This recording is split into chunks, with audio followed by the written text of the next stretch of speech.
ഇന്നൊരു തെറ്റിനു കൂട്ടുനിന്നാലത് 5 വർഷത്തിനനുഭവിക്കും.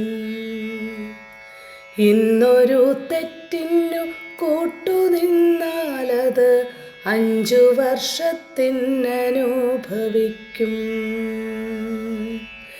ചിന്തിച്ചു ചെയ്യുക മുദ്ര തൻ മൂല്യത്തിൻ ശക്തി എന്തെന്നതറിഞ്ഞു ചെയ്യാം. ചിന്തിച്ചു ചെയ്യുക മുദ്ര തൻ മൂല്യത്തിൻ ശക്തി എന്തെന്നതറിഞ്ഞു ചെയ്യാം. തെറ്റും ശരിയും തിരിച്ചറിഞ്ഞ് നമുക്കെത്രയും വേഗത്തിൽ മുദ്ര ചാർത്താം.